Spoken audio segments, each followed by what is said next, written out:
बिस्मिल्लाहिर्रहमानिर्रहीम। अस्सलाम वालेकुम। व्हाट इज़ एलएलएम की सीरीज़ के तीसरे सेशन के अंदर मैं आपको खुशामदीद कहता हूँ। पहले 2 सेशन हमारे एलएलएम के तारफ़ी सेशन थे। अब इसके बाद इंशाल्लाह हम जो भी टॉपिक कवर करेंगे उसकी ज़्यादा डिटेल के अंदर जाएंगे। आज के सेशन का टॉपिक है टोकन्स एंड एम्बेडिंग्स। तो लैंग्वेज मॉडल्स के अंदर टोकन्स और एम्बेडिंग्स 2 मेन कॉन्सेप्ट्स हैं। जिस तरह मैंने आपको तारफ़ी सेशन के अंदर भी बताया था, जब तक हम इनको अच्छे तरीके से नहीं समझ लेते उस वक़्त तक लैंग्वेज मॉडल्स के काम करने के तरीके को समझना भी मुश्किल है। अगर हम टोकन्स और एम्बेडिंग्स को अच्छे तरीके से समझ जाते हैं तो ना सिर्फ लैंग्वेज मॉडल्स के अंदर उनका रोल हमें बहुत अच्छी तरह समझ आ जाएगा, बल्कि आने वाले टाइम के अंदर उनमें किस तरह की तब्दीली हो सकती है इसका भी हम कुछ हद तक अंदाज़ा लगा सकते हैं। टोकन्स और एम्बेडिंग्स आपको इमेज के अंदर भी नज़र आ रही हैं। एम्बेडिंग्स के बारे में कुछ अर्सा पहले भी मैंने एक छोटा सा सेशन रिकॉर्ड किया था, लेकिन ये सेशन चूँकि लैंग्वेज मॉडल के कॉन्टेक्स्ट के अंदर है तो ये ज़्यादा तफसीली होगा और इसमें हम ज़्यादा तफसील के साथ कवर करेंगे कि कौन कौन से टोकनाइजेशन के तरीके इस्तेमाल किए जा रहे हैं। इसके बाद हम मशहूर ज़माना word to vec embedding model के अंदर जो तरीका इस्तेमाल किया जाता है इंशाल्लाह उसकी तफसील के अंदर भी जाएंगे और ये समझने की कोशिश करेंगे कि उसी कॉन्सेप्ट को लेकर मुख्तलिफ़ किस्म के कमर्शियल रिकमेंडेशन सिस्टम्स किस तरीके से बनाए जा रहे हैं, जो आजकल बहुत ज़्यादा एप्लीकेशंस के अंदर इस्तेमाल हो रहे हैं। और टोकन एम्बेडिंग्स के बाद इंशाल्लाह हम सेंटेंस और टेक्स्ट एम्बेडिंग्स को भी कवर करेंगे, जहाँ पर पूरे सेंटेंस को या पूरे डॉक्यूमेंट को एक ही वेक्टर के ज़रिए रिप्रेजेंट किया जा सकता है, जो सिमेंटिक सर्च और टॉपिक मॉडलिंग के लिए बहुत अहम है। ये चीज़ें भी हम इंशाल्लाह आने वाले सेशंस के अंदर कवर करेंगे। तो आजकल जो लोगों की अक्सरियत है जो लैंग्वेज मॉडल्स इस्तेमाल कर रहे हैं, वो लैंग्वेज मॉडल्स के साथ इंटरेक्ट करने के लिए एक वेब इंटरफेस को इस्तेमाल करते हैं। एक चैट इंटरफेस होता है जो लैंग्वेज मॉडल और यूज़र के दरमियान होता है और वो एक दूसरे के साथ गुफ्तगू कर सकते हैं। आपने ये देखा होगा कि लैंग्वेज मॉडल अपना रेस्पॉन्स एकदम से ज़ाहिर नहीं करते, बल्कि वो response word by word print हो रहा होता है। तो असल में वो टोकन्स होते हैं जो 1 बाय 1 जनरेट हो रहे होते हैं, यानी एक टाइम पर एक ही टोकन जनरेट होता है, उसके बाद दूसरा और फिर ये सिलसिला चलता रहता है। लेकिन ये टोकन सिर्फ मॉडल के रिस्पॉन्स या आउटपुट के अंदर नहीं होते, मॉडल के इनपुट के अंदर भी यही टोकन्स होते हैं। हम जो भी प्रॉम्प्ट मॉडल को देते हैं टेक्स्ट की शक्ल में, उसको भी पहले टोकन्स की शक्ल में तोड़ दिया जाता है, यानी उसके छोटे छोटे टुकड़े कर दिए जाते हैं, जिनकी तफसील अभी इंशाल्लाह हम देखेंगे। लेकिन अगर हम बाहर से देखें तो जिस तरह आपको तस्वीर के अंदर नज़र आ रहा है, लैंग्वेज मॉडल एक प्रॉम्प्ट को इनपुट के तौर पर लेता है और उसका रिस्पांस जनरेट कर देता है। लेकिन असल में जब हम मॉडल को प्रॉम्प्ट देते हैं तो हमारा प्रॉम्प्ट मॉडल को देने से पहले एक टोकनाइज़र के हवाले किया जाता है, जो उसके छोटे छोटे टुकड़े कर देता है। इसकी एक मिसाल मैं आपको अभी अमली तौर पर दिखाता हूँ और इसके लिए हम चैट जीपीटी 4 के टोकनाइज़र को इस्तेमाल करेंगे। इसका यूआरएल आपको स्क्रीन पर नज़र आ रहा है, जहाँ पे जाके आप ख़ुद भी इसको चेक कर सकते हैं।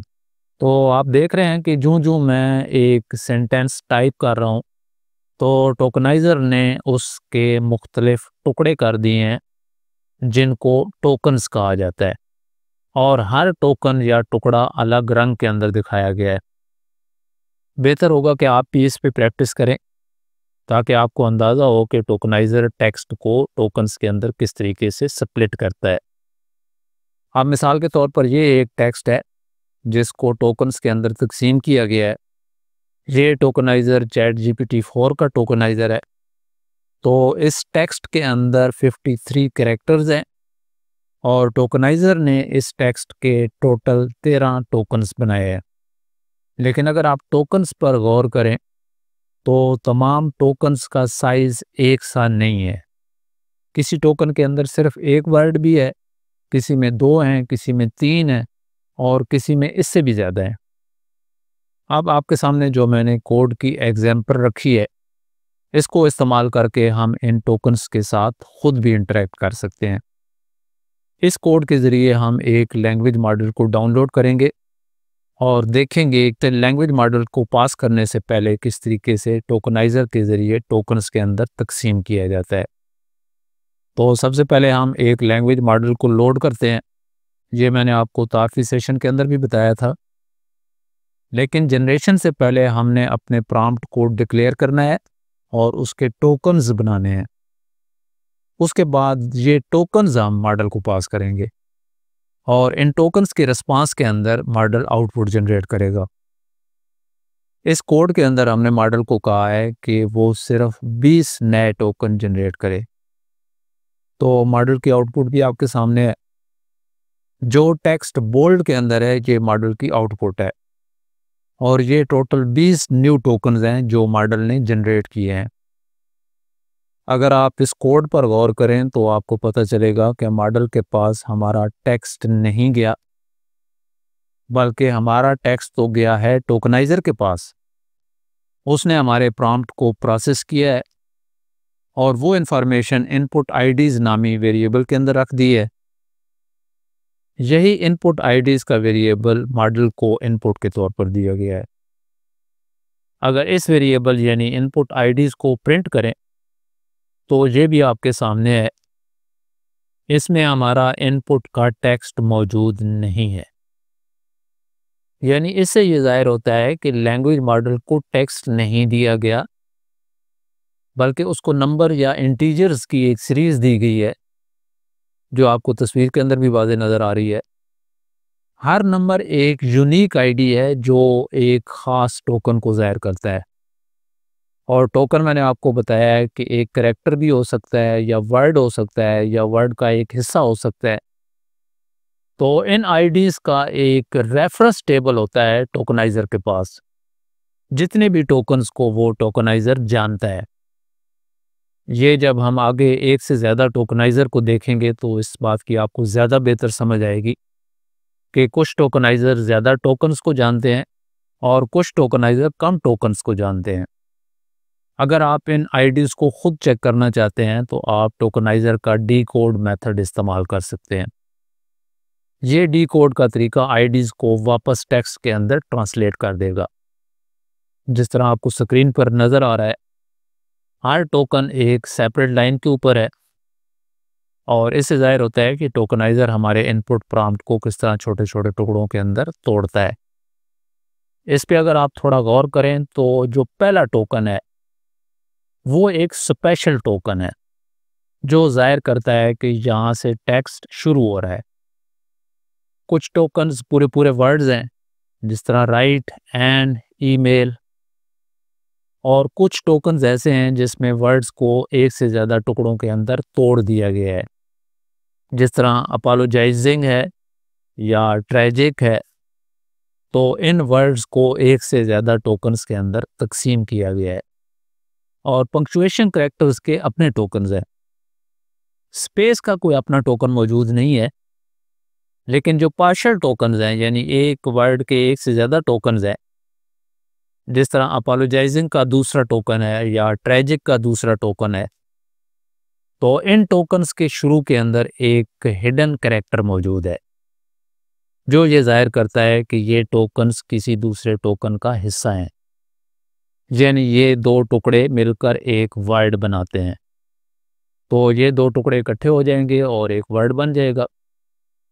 और जिन टोकन्स के शुरू में ये स्पेशल हिडन कैरेक्टर मौजूद नहीं होगा तो उनके शुरू में बिल्कुल नॉर्मल तरीके से स्पेस आ जाएगी।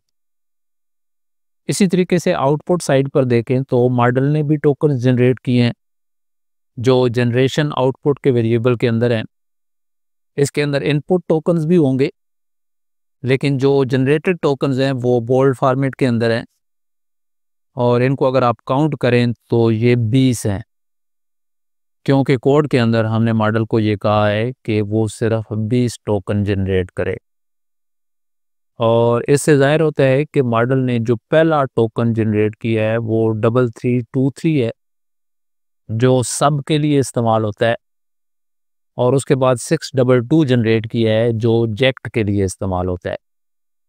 ये दोनों मिलकर एक वर्ड बनाएंगे सब्जेक्ट। उसके बाद अगला टोकन है 29901, जो कॉलन का टोकन है और इसी तरीके से बाकी टोकन्स है।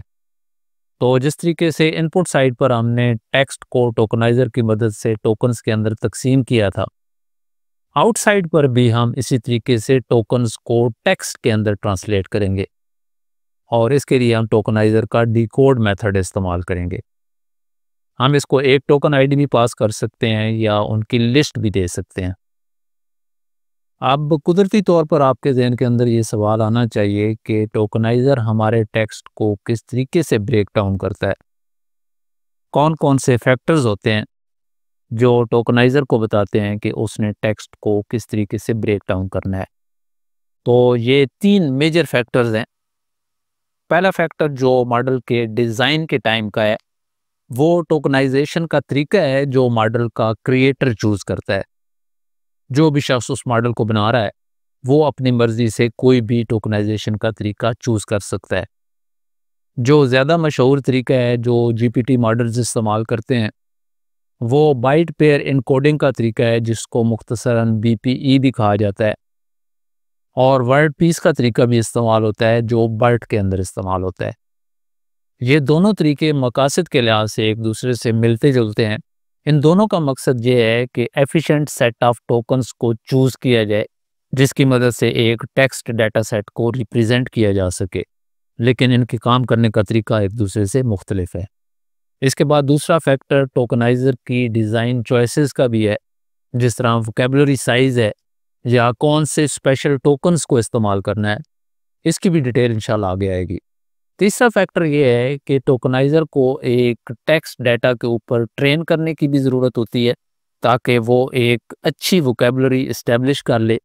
अगर हम टोकनाइज़र का तरीक़ाकार और उसके पैरामीटर्स बिल्कुल सेम रखते हैं, लेकिन एक टोकनाइज़र को हम इंग्लिश टेक्स्ट के ऊपर ट्रेन करते हैं और दूसरे टोकनाइज़र को किसी और लैंग्वेज के डाटा सेट के ऊपर ट्रेन करते हैं, या वो multi language text data set है, तो इन दोनों के दरमियान फ़र्क होगा। टोकनाइज़र्स इनपुट टेक्स्ट को प्रोसेस करके लैंग्वेज मॉडल को देते हैं और साथ ही साथ मॉडल जो टोकन्स जनरेट करता है उनको भी आउटपुट वर्ड्स के अंदर ट्रांसलेट करता है। ये चीज़ आपको तस्वीर के अंदर भी वाज़ेह नज़र आ रही है। टोकनाइजेशन का ये तरीका जो मैंने आपको बताया है, इसको सब वर्ड टोकनाइजेशन कहा जाता है और अमूमी तौर पर सबसे ज़्यादा यही इस्तेमाल होता है, लेकिन टोकनाइजेशन के इसके अलावा भी तरीके मौजूद हैं। जो तस्वीर आपके सामने है इसमें टोकनाइजेशन के 4 मुख्तलिफ तरीके दिखाए गए हैं जो ज़्यादा अहम है। सबसे पहला तरीका वर्ड टोकन्स का है। ये तरीक़ाकार इब्तदाई तौर पर बहुत ज़्यादा इस्तेमाल होता रहा है, लेकिन अब NLP के अंदर इसका इस्तेमाल काफ़ी कम हो चुका है, लेकिन मुख्तलिफ रिकमेंडेशन सिस्टम्स के अंदर इसको बहुत ज़्यादा इस्तेमाल किया जाता है क्योंकि वहाँ पर यह फ़ायदेमंद है। इस चीज़ को भी इंशाल्लाह हम अगले सेशंस के अंदर कवर करेंगे। वर्ड टोकनाइजेशन का एक चैलेंज ये भी है कि जब एक दफ़ा ये टोकनाइज़र ट्रेन हो जाता है किसी भी डाटा सेट के ऊपर, तो उसके बाद जो नए वर्ड्स आते हैं उनको डील करना इसके लिए काफ़ी मुश्किल होता है और इसकी वोकेबलरी भी बहुत ज़्यादा बड़ी हो जाती है क्योंकि इसके अंदर बहुत ज़्यादा टोकन्स होते हैं और उनमें थोड़ा थोड़ा फ़र्क होता है। मिसाल के तौर पर अपोलॉजी या अपोलोजाइज़, अपोलोजेटिक या अपोलोजिस्ट, तो एक वर्ड की जितनी भी शक्लें हैं उनके अलग अलग टोकन्स होंगे। इस चैलेंज को बाद में सब वर्ड टोकनाइजेशन के ज़रिए रिजॉल्व किया गया, जिसके बारे में पहले मैंने आपको बता दिया है। इसमें चूंकि एक वर्ड को एक से ज़्यादा टुकड़ों के अंदर तकसीम किया जाता है, तो मुख्तलिफ टुकड़े मिलकर भी मुख्तलिफ अल्फाज बना सकते हैं, तो ओवरऑल टोकन्स की तादाद कम हो जाती है। सब वर्ड टोकन्स का तरीका मैं पहले आपको बता चुका हूँ। इसके अंदर फुल और पार्शल वर्ड्स होते हैं। इसके कुछ बेनिफिट्स तो मैंने आपको बता दिए हैं। इसके अलावा इसका ये फ़ायदा भी है कि ये नए अल्फाज को भी रिप्रेजेंट कर सकता है, क्योंकि जब ये नए अल्फाज को छोटे टुकड़ों के अंदर तकसीम करेगा तो ज़्यादा इम्कान ये होता है कि वो छोटे टुकड़े पहले से ही वोकेबलरी के अंदर मौजूद होते हैं, तो उनकी मदद से इस नए वर्ड को भी रिप्रेजेंट किया जा सकता है। इसके बाद कैरेक्टर टोकन्स का तरीका है जो नए वर्ड्स के साथ बहुत आसानी से डील कर सकता है, क्योंकि इसके पास लेटर्स के टोकन्स होते हैं, तो लेटर्स की मदद से कोई भी नया लफ्ज़ बनाया जा सकता है। लेकिन इस तरीके में टोकनाइजेशन और रिप्रेजेंटेशन तो आसान हो जाती है, लेकिन मॉडलिंग ज़्यादा मुश्किल हो जाती है, क्योंकि सब वर्ड टोकनाइजेशन के अंदर हम प्ले को सिर्फ एक टोकन से ज़ाहिर कर सकते हैं, जबकि कैरेक्टर लेवल टोकन्स की सूरत में हमें प्ले के लिए 4 टोकन्स की ज़रूरत होगी और बाकी सीक्वेंस के लिए भी हमें इसी तरीके से ज़्यादा टोकन चाहिए, तो ये काफ़ी मुश्किल हो जाता है। कैरेक्टर टोकन्स के मुकाबले में सब वर्ड टोकन्स को कुछ एडवांटेजेस हासिल हैं, क्योंकि इसमें कम टोकन्स के अंदर ज़्यादा टेक्स्ट फिट हो सकता है और चूंकि ट्रांसफार्मर मॉडल्स की एक लिमिटेड कॉन्टेक्स्ट लेंथ भी होती है, उस लेंथ के अंदर हमने अपनी इनपुट को फिट करना होता है, तो सब वर्ड टोकन्स का तरीका इसके लिए बेहतरीन है। चूंकि सब वर्ड टोकनाइजेशन के अंदर आमतौर पर 3 कैरेक्टर्स के लिए एक टोकन इस्तेमाल होता है, तो अगर हम इसको इस्तेमाल करें तो कॉन्टेक्स्ट लेंथ के अंदर हम 3 गुना ज़्यादा टेक्स्ट फिट कर सकते हैं। चौथा तरीका बाइट टोकन्स का है। ये तरीका टोकन्स को इंडिविजुअल बाइट्स के अंदर तकसीम करता है, जिन्हें यूनिकोड कैरेक्टर्स को रिप्रेजेंट करने के लिए इस्तेमाल किया जाता है।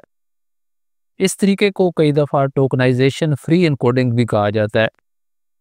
कुछ ऐसे सब वर्ड टोकनाइज़र भी हैं जो अपनी वोकेबलरी के अंदर बाइट्स को भी टोकन्स के तौर पर ऐड करते हैं, ताकि ऐसे कैरेक्टर्स को भी रिप्रेजेंट किया जा सके जिनको वो रिप्रेजेंट नहीं कर सकते।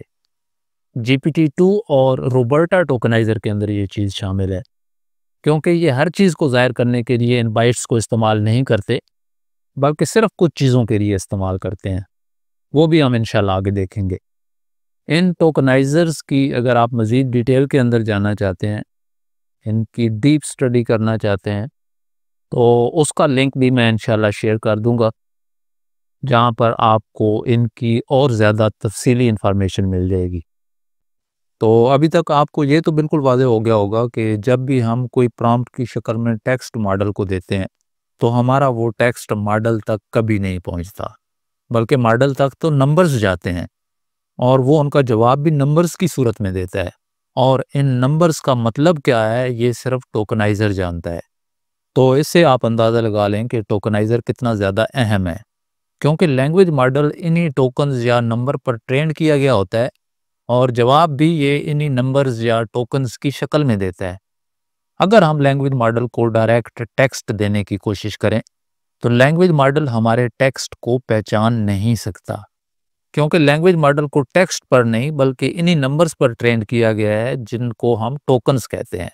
अगले सेशन के अंदर इंशाल्लाह मैं आपको मुख्तलिफ टोकनाइज़र्स को आपस में कंपेयर करके दिखाऊंगा। तमाम टोकनाइज़र्स को हम एक ही टेक्स्ट देंगे और उसके बाद देखेंगे कि हर टोकनाइज़र ने उस टेक्स्ट को किस तरीके से प्रोसेस किया है। इस तरह टोकनाइज़र के काम करने का तरीका आपको ज़्यादा बेहतर तरीके से समझ आ जाएगा। अल्लाह हाफ़िज़।